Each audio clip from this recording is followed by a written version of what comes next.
Hello everyone, welcome back to my YouTube channel quick math with Ritu. आज की video में हम देखेंगे क्लास 8 की एक्सरसाइज 12.2 का क्वेश्चन नंबर 5। तो क्या है question number 5? Factorise the following expression. हमें क्या करना है? फैक्टराइज करना है। तो हमने देखिए कौन कौन से मेथड देख लिए हैं। हमने कॉमन फैक्टर मेथड से फैक्टराइज करने के क्वेश्चन देख लिए हैं और ग्रुपिंग मेथड से वाला भी देख लिया है। आइडेंटिटीज का यूज कैसे करते हैं फैक्टराइज के लिए वो भी देख लिया।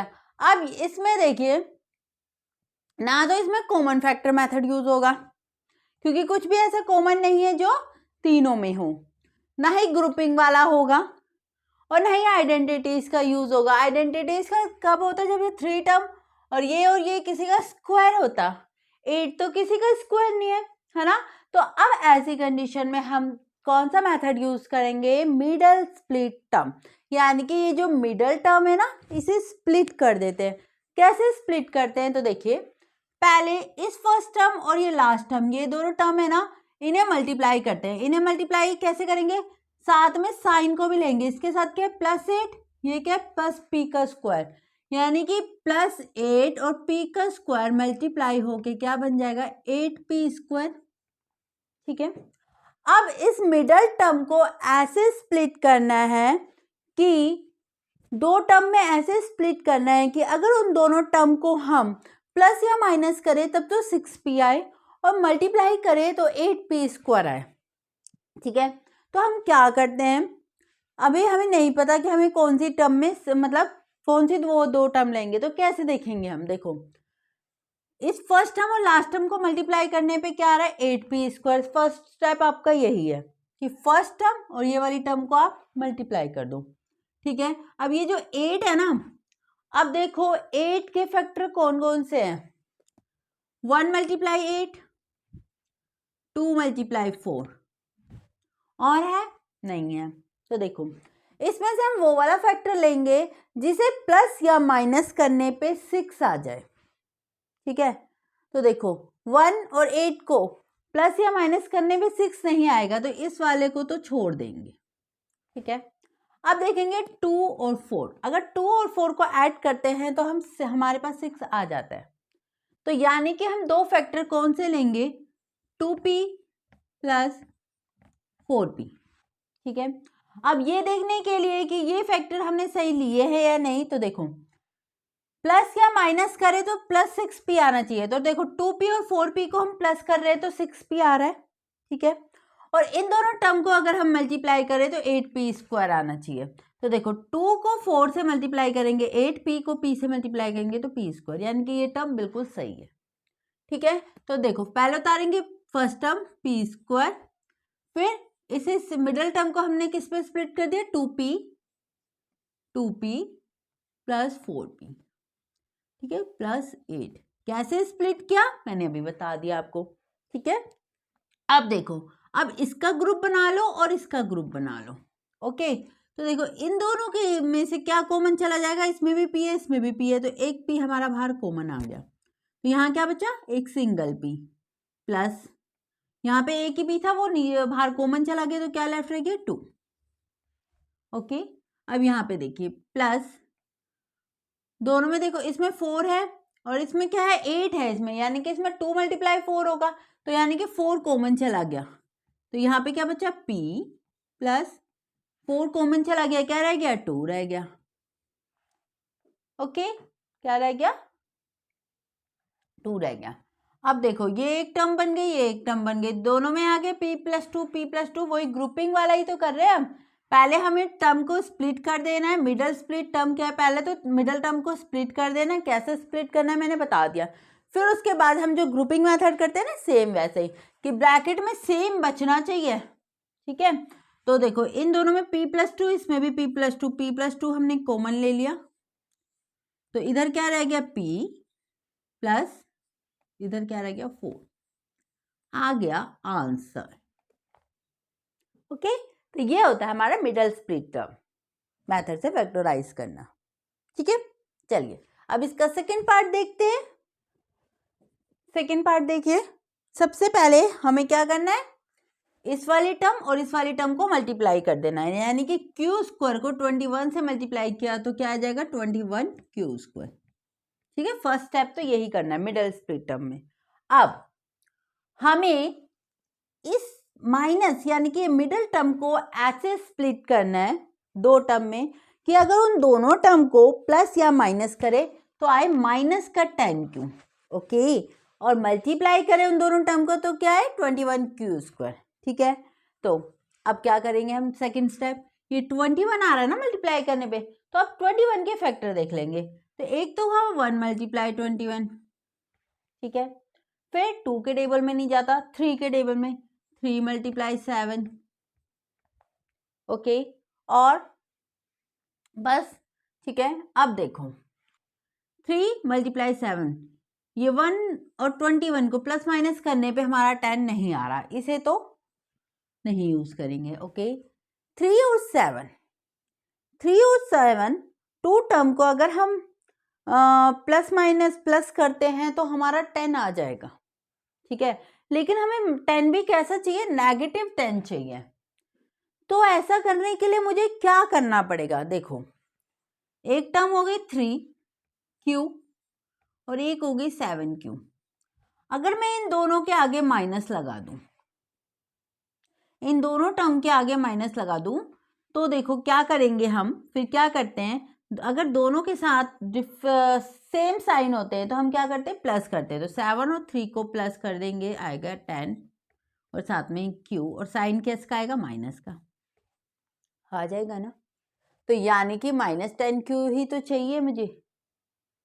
ठीक है, तो साइन का बिल्कुल ध्यान देना है, आप ऐसे नहीं कर सकते। अगर आपने सिर्फ 3 क्यू प्लस 7 क्यू करते हैं, ऐसे करते हैं, ठीक है, तो देखो तब आपका 7 प्लस 3 10 और क्यू, लेकिन पॉजिटिव का ही आता, हमें तो माइनस का चाहिए। माइनस का लिए हमें मुझे दोनों के आगे क्या लगाना पड़ेगा, माइनस। ठीक है, अब देखो इन दोनों को मैं मल्टीप्लाई करूं, ये भी आना चाहिए, मतलब दोनों कंडीशन फुली होनी चाहिए कि प्लस माइनस करने पे ये मिडल स्प्लिट टर्म यानी कि -10 क्यू आ जाए और मल्टीप्लाई करने पे 21 क्यू स्क्वायर आ जाए। माइनस को माइनस से मल्टीप्लाई करूंगी तो plus, minus minus multiply plus, 7 को 3 से मल्टीप्लाई करूंगी 21, क्यू को क्यू से मल्टीप्लाई करूंगी क्यू स्क्वायर। देखो इसमें देखो इन दोनों में अगर मैं मतलब प्लस लगाती तो ये वाली कंडीशन तो फुली हो जाती, क्योंकि 7 को 3 से करा 21 क्यू स्क्वायर, मतलब पॉजिटिव का ही हमें चाहिए, ये तो फुली हो जाता, लेकिन ये नहीं आता हमारा ना -10 क्यू। तो हम कौन सा वाला करेंगे, कौन से दो स्प्लिट टर्म में करेंगे मिडिल टर्म को, -3 क्यू और -7 क्यू।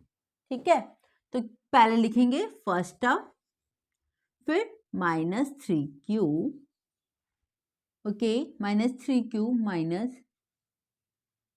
-7 Q plus 21।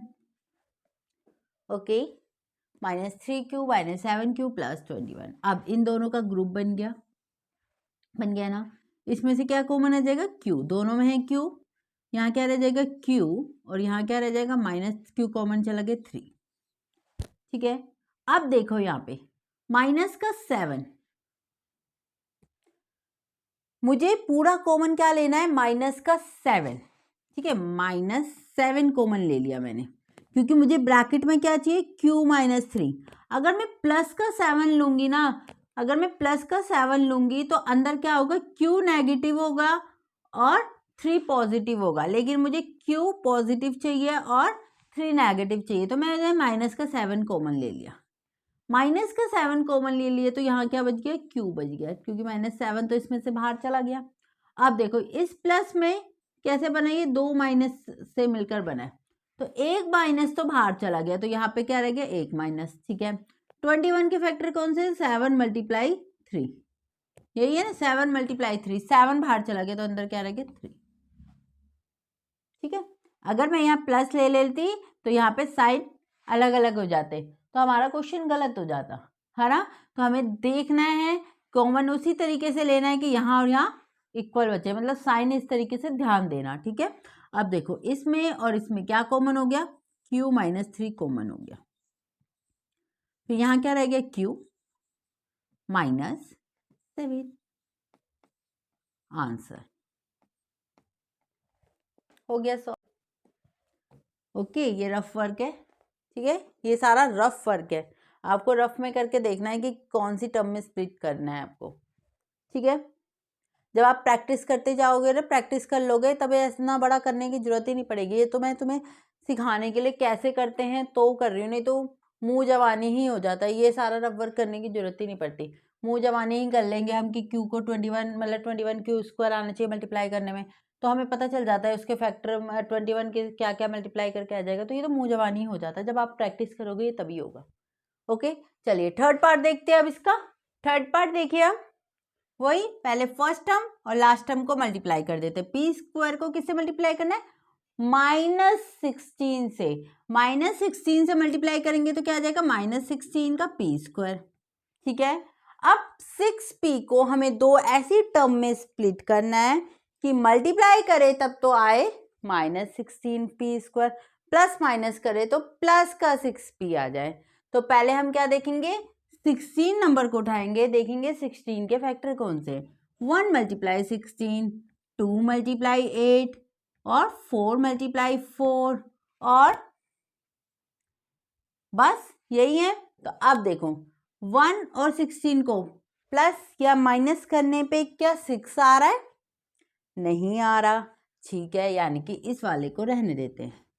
2 और 8 को प्लस करने पे 10 आ रहा है और माइनस करते हैं तो 6 आ रहा है। 8 में से 2 माइनस करते हैं तो 6 आ रहा है, यानी कि इस वाले का हम यूज कर सकते हैं। 4 × 4 यानी कि 4 और 4 को प्लस करने पे 8 आ रहा है, माइनस करने पे 0 आ रहा है, तो यानी कि इसका भी यूज नहीं कर सकते। यूज किसका करेंगे? 2 और 8 का, ठीक है। अब 2 अल्फाबेट साथ में क्या है? P और 8p। अब साइन के देखना है हमने। साइन हमें ऐसे लगाना है कि मल्टीप्लाई करें तो +6p आ जाए और माइनस सॉरी कि अगर हम प्लस या माइनस करें 6p आए पॉजिटिव का और मल्टीप्लाई करें तो -16p स्क्वायर आए। तो हमें इतना तो पता चल गया 8 और 2 प्लस, तो हमें इन दोनों नंबर को प्लस तो करना नहीं है, करना तो हमें माइनस ही है, तभी 6 आएगा, लेकिन हमें चाहिए पॉजिटिव का 6। पॉजिटिव का 6 कब आएगा? जब हमारा जो बड़ा नंबर है उसके आगे प्लस होगा और इसके आगे हमें माइनस लगा देंगे। अब बताओ, आप देखो एक के आगे है माइनस, एक के आगे प्लस। अगर आपने मेरी साइन वाली वीडियो देखी हुई है तो मैंने उसमें बता रखा है, देखो अगर हमारे दोनों टर्म दोनों उसमें सेम साइन है तब तो हम क्या करते हैं? प्लस करते हैं। सेम साइन है तो क्या करते हैं? प्लस करते हैं और साइन आ जाता है बड़े का।